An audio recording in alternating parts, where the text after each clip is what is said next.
As far as cars are concerned, this was the most difficult thing I've ever had to do in my entire life. This was so hard for me, I can't even put it into words. I had always wanted a '03 torch red Terminator Cobra, and when you have a nice asset like the Bullitt in this case, you start playing with the idea of, well, what could I do with what I have? I thought, well, I could sell my Bullitt and my Torch Red Mach 1 that I had at the time, and the price of those two cars together could probably come out to what it would cost to get a red '03 Cobra. And so let me continue to explain this while we look at these pictures. These are the pictures I had in the listing when I put the Bullitt up for sale. So I was thinking about it, and what I wanted to do with the Bullitt was add a VMP supercharger, return fuel system, T56 6-speed, because the 410s were so short and it would be better to have a stronger transmission. All these things added up were already $10,000 to $15,000, plus the fact that I wanted to repaint the Bullitt for another 4 or 5, so I'm already looking at 20 grand to make the Bullitt exactly what I wanted it at the time. That was my goal. And so it became a lot easier to think of the idea of just buying a low mileage '03 Cobra and having a better platform to start out with and build up. Now, was this the best decision? Not always. I went back and forth on this decision for a very long time. We're talking the space of a couple of years. I was going back and forth with the idea. And I tried to think about doing it. Maybe I got a little bored. Maybe I got really in love with the Terminator Cobra and all the videos and the fame the car has. And sometimes I would talk myself out of it.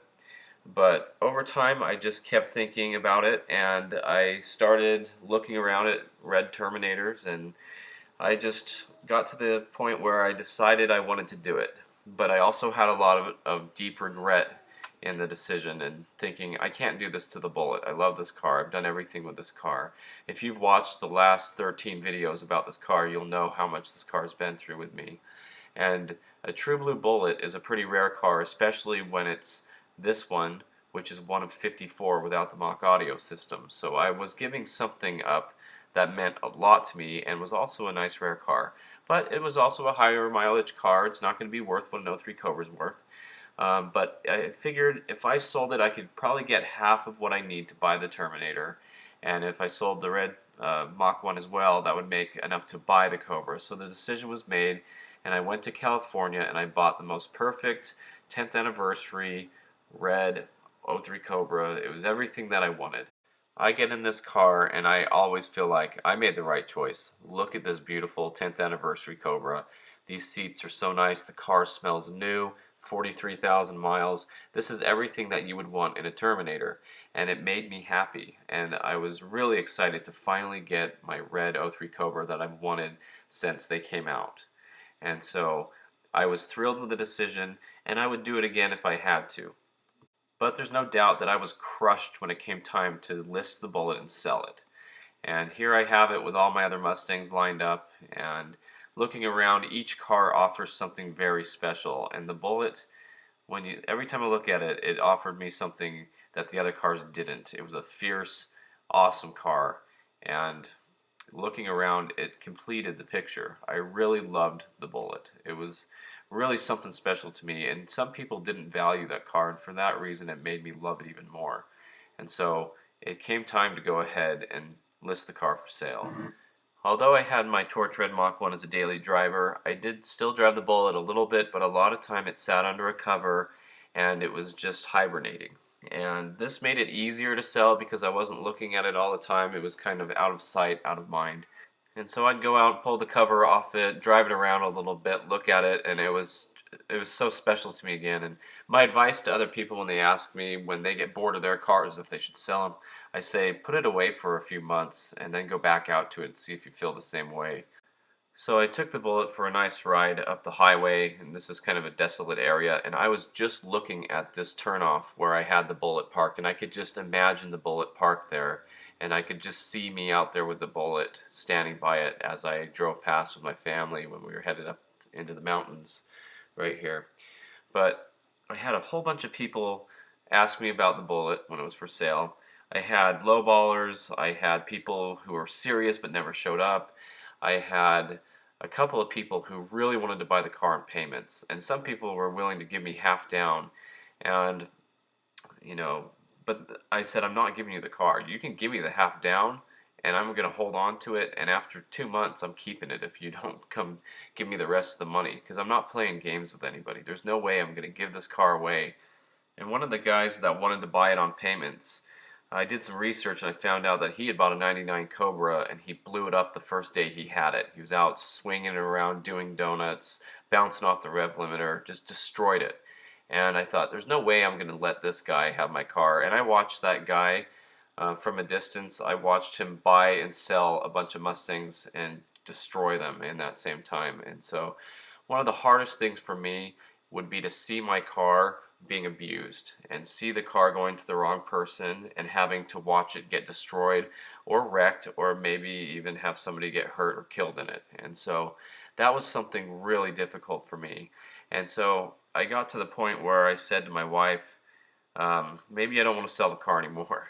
And she said, no, you made the decision. You're going to sell the car. And I remember one night I was watching an episode of Legendary Motor Car, and my wife was there with me, and we were watching. It was an episode where they were at some kind of a show, and somebody had a black Trans Am, and it was beautiful. And they were interviewing the guy. It was like a 70s Trans Am, like the Smokey and the Bandit car. And they were talking to the owner, and they said, would you ever sell this? And he said, absolutely not. And he said, what if I gave you $70,000 or some high price for the car? And he said, no, absolutely not. He said, I sold the car that I put my whole life into once, and I'm never going to do that again. And I looked over at my wife and I was like, do you really expect me to sell the Bullitt right now after watching this? And it seemed like every single reality show, every car reality show on TV was about not selling your car. That meant a lot to you. It seemed like that was the subject. And every episode I watched was people saying, I would never sell it, you couldn't give me enough money to sell it and everything. Now, I did want to be a man of my word. I did list the car for sale, and I did sell the car. And so I'm not trying to go back on that, but I tried to make a plea deal with my wife. I said, look, you let me keep the Bullitt, and I promise I will not mod the red Cobra. Because my plans for the red '03 Cobra were the VMP supercharger, return fuel system, dyno tune, everything, which did cost over $10,000. And so I said to her, look, what if I just keep the car and I don't mod the Terminator? It'll be almost the same money, and I won't modify any more of my cars. We'll just leave it at that. And she said, nope, you need to sell the Bullitt. You said you would. And as hard as it was, I said, okay, I'll do it. I'll prove that I'm a man of my word, even though this is the hardest thing I got to do. It was my choice. I'm taking responsibility for this. And something else that made this extremely difficult for me was this was right when my brother got his GT back out of the salvage yard. He had gotten his GT after years of chasing it, after not being able to get it back. He finally got it back. And now that he had his GT, I'm about to sell my GT. And it was really sad. They were both 01s, and this was something that was really important to both of us. And I thought, man, I can't be selling my car now. He's just getting his back. And you see this other True Blue Bullitt. This was at the 50th anniversary Bullitt Mustang Friends of Steve McQueen car show that I went to. And there were a couple Bullitts out in the parking lot, and it was just so cool to see so many Bullitt Mustangs.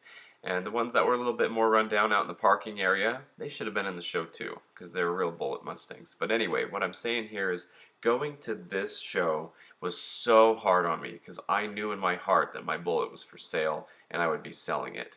And there were other True Blue Bullitts, like this really nice low mile one that was there. They had blue, black, and green all lined up in a row.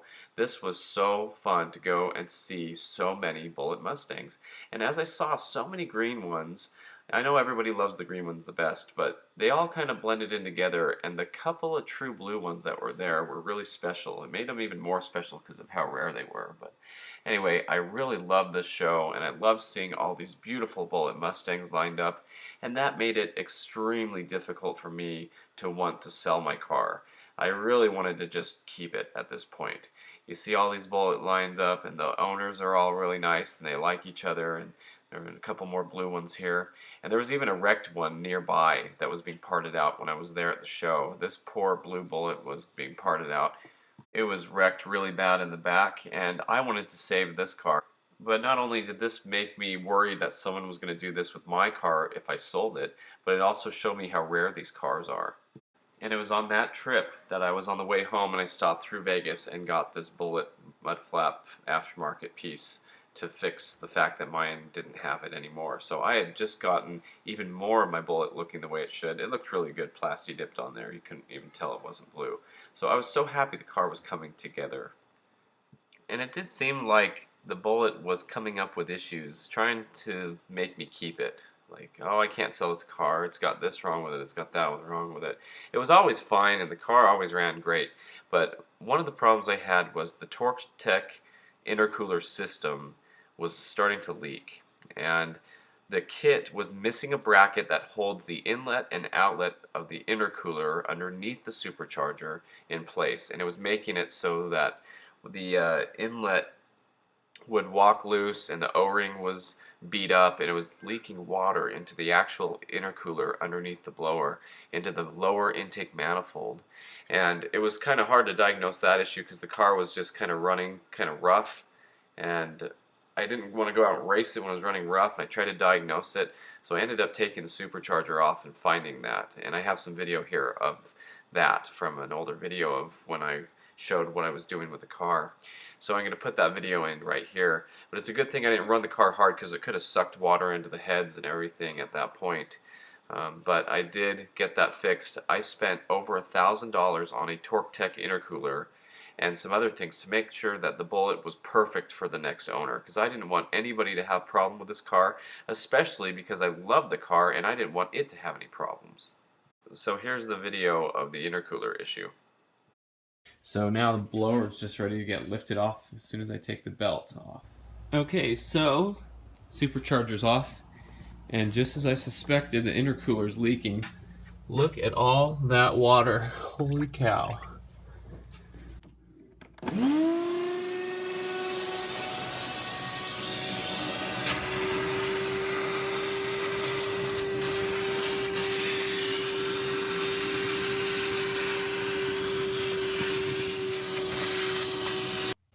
So here you have the inlet and outlet for the heat exchanger intercooler setup. You can see this O-ring here. It seats in there nicely. Looks like the top one is missing half of an O-ring. And so that's got to be what was allowing the water to leak through. Okay, so I put the intercooler on its back, filled it up with water, and if you can see, there is water dripping coming out in a few different rows here, and that will put water into the bottom manifold, and so that is dangerous. And I ordered a brand new intercooler, and it'll be on its way soon. So I'd spent a lot of money. I invested in distilled water and parts, intercooler, everything. Got the car as perfect as it could be. And as a matter of fact, the person who ended up buying the Bullitt had come and seen it when it was in the middle of all that. So it didn't look very good, but I told them, you got to see the car when it's running. You will be amazed. Like, I couldn't do it justice.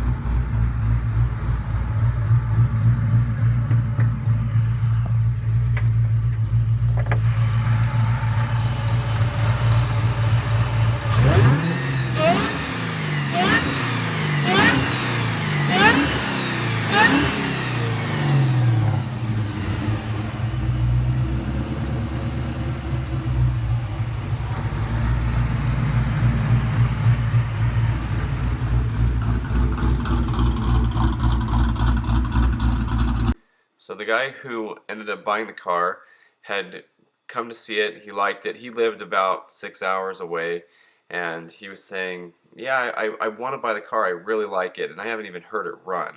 And I thought, wow, this guy is serious, and he really appreciates the car for what it is. And the thing I wanted more than anything was to sell it to the right person. It was really like letting my child get married and go off on his own. That's exactly how this felt to me. I was always going to be there to take care of the car. And as a matter of fact, after I sold it, he had called me numerous times. We kept in contact. He called me numerous times and said, hey, it's having this issue, or this went wrong. What could this be? What could that be? And they were all simple things. I said, oh yeah, it does that. It's this or that. And I sent him a whole wire harness to an 03 GT because some of the ignition coils were coming loose. I mean, there were a million things that I did to make sure that I was still taking care of this car, even though it wasn't mine anymore. But before we get to that part of the story, I bought the car 2 new tires because I was worried about him driving it 6 or 7 hours on the freeway. The old tires were starting to get a little bit worn down on the edges, and I just wanted everything to be perfect on this car. So it's hard to spend over $1,000 on a car that you're selling and know that you're not getting that money back. So that was something I made sure to do, and made sure the car was ready and 100%. So I took the Bullitt on a drive on one of my favorite places ever around this beautiful lake. And I'll tell you what, I had the phone in my hand ready to text him and say, forget it, deal's off, I'm keeping the car. He was planned to come down and meet me in like a week and come get the car. And there were several times I was watching TV, I was sitting there, and I'd pull my phone out. And I'd say, I'm going to call the guy and tell him no. And I went and sat in the Bullitt. And I would sit there in the quiet garage in the dark. And I would have my hands on the steering wheel and look over everything I had done to this car. And I said, I can't sell this. I'm not selling the car to him. I'm going to tell him no. And I had the phone in my hand. But I kept convincing myself, this guy's going to take good care of it. He's going to give me good money for the car. You need to take the money when you can get it, because that was the plan. And this guy was probably the best of all.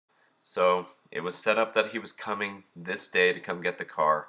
And so I took it for one last drive. I drove it around a little bit. That's when I made this video of me telling everybody that the Bullitt was going to be gone.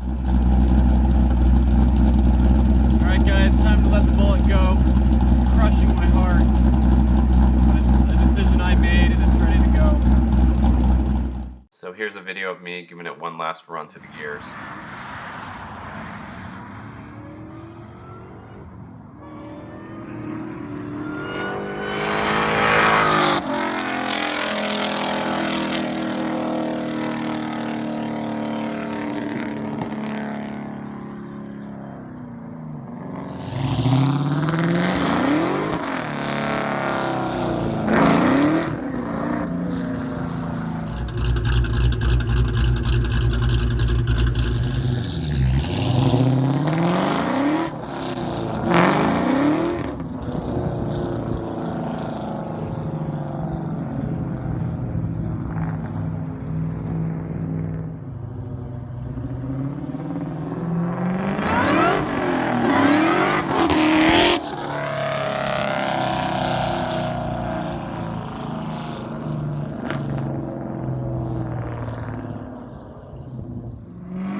So we went to the bank, and I made sure that I had the cashier's check made out right in front of me. I didn't want to take any risks of giving this car to somebody. I didn't really know this guy. Later we became pretty good friends over the years, but here's the check. He gave me $13,500 for the car. And so we then went and drove the Bullitt around a little bit more. It turns out that he didn't really drive stick shift yet. He had driven a couple of times, but he wasn't really good at it, and he had me drive him around. And then I didn't want to beat on the car, but I did want to show him a little bit of what the car had, what it could do. But anyway, he was very careful when he drove it around. I could tell he was going to be very nice to the car. I told him, take your time getting used to driving the stick. Take your time. There's a lot of power there. It could get away from you real easy. Just gradually build up to it. So here's a video of him driving it around the neighborhood. Exhaust. Yep.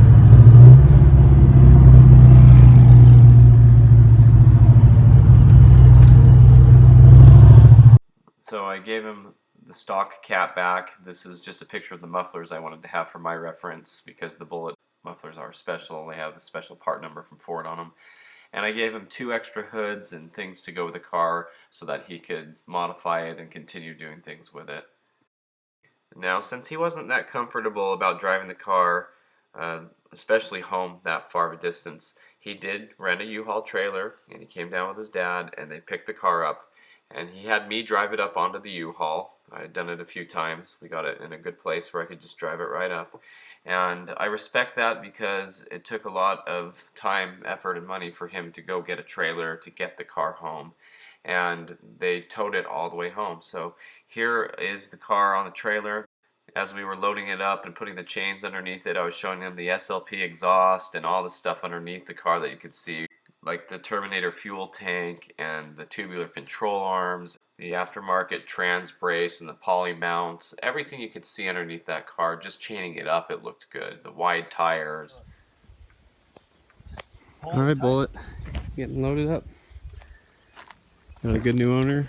Gonna take good care of you. Gonna clean you up even more. It's a good day.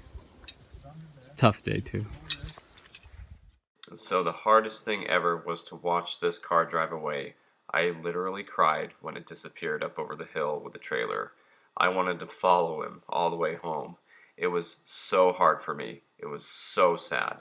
Now, right at this point, I had the Blake Shelton song in my head, and it was the one called Mine Would Be You. The lyrics of that song cut really deep to me as the Bullitt was driving away. The lyrics say, "What's your all-time high? You're good as it gets. Mine would be you. Sun keeps shining, back road flying. My best day ever, my finest hour, my wildest dream come true. Mine would be you. What's your double dare? Your go all in, the craziest thing you ever did. What's the greatest chapter in your book?" And this part. Are there pages where it hurts to look? What's the one regret you can't work through? You got it, baby, mine would be you. And this part especially, as the car was driving away, the last part of this song. Mine would be you, taillights fading, daylights breaking, standing there like a fool, when I should have been running, yelling out something to make you want to hold on to the best thing ever. Can you tell me the one thing you'd rather die than lose? 'Cause mine would be you. So as I watched this car drive off, those lyrics were in my head.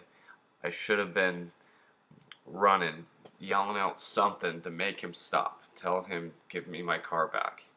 I can't watch this. It was so hard to watch him disappear, and that song was on the radio everywhere I went. I remember driving to town after this, going to the bank, doing stuff with my wife, and that song was always on the radio, and I just couldn't help but think of that image burned in my mind of the Bullitt disappearing up over the hill. I thought to myself, well, did you make the right choice? Are you happy now? That was it. I mean, will I ever see the car again? Is he going to destroy the car? Is it going to get wrecked and totaled? And there it goes. So life moved on. I moved into a new house. I got the things that I needed. I bought the Terminator. I built it exactly how I liked it. I had other daily drivers like the 98 Cobra, other cars that have come and gone. And every time I would drive these cars, I thought I'd just rather have a Bullitt Mustang. I like these cars, but I'd rather just have my Bullitt back. Why can't I just make that work? Why can't I just have the Bullitt back? Because these cars are cool and everything, but they're not what I love. And so I had other daily drivers like this 03 GT that you've seen on the channel, and I ended up selling it and getting my yellow Mach 1.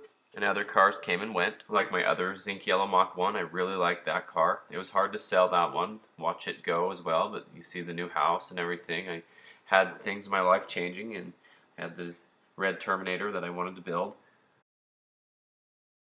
And I look at it like the Bullitt allowed all this to happen for me. Because of the Bullitt, I was able to sell something that I put my life into and built up, and it funded the projects that I wanted. And this was a dream of mine, to get this big supercharger for my red 10th anniversary Terminator. And I sunk a lot of money into this car, and I did it right, and it had everything. And I love this car. I can't drive this car and not feel happy with my decision. It's a hard decision, and that doesn't mean that I don't like the Bullitt. I made the point very clear to the new owner. I am not selling this car because I don't like it. And other people, when they said, you sold the Bullitt, blah, blah, blah, gave me crap, I said, listen, I did not ever sell that car because I didn't like it. My friend tries to tell me it's the memories that count. It's cool that you had it, you don't have to have it forever. I'm never going to agree with that, though. I will never agree with that. I felt like a big part of me died when I sold the Bullitt, and a really fun part of me also went away. I no longer had a car that was so aggressive and loud and fun. The cammed idle was probably one of the coolest things about this car. It was so loud and fierce, and that was gone now. I didn't have anything that loud. My other cars, my Red Mach 1 was really loud, SLP loudmouths and free-flowing exhaust, all that stuff. But the Bullitt had something even more crazy and strong about it, and it felt like a part of me died when I sold the car. So the Bullitt made it to its new home safely. The new owner took really good care of it, and you can see there's some modifications he's done to the car. We'll go over that next. This story is far from over, so stay tuned for the next part of this story.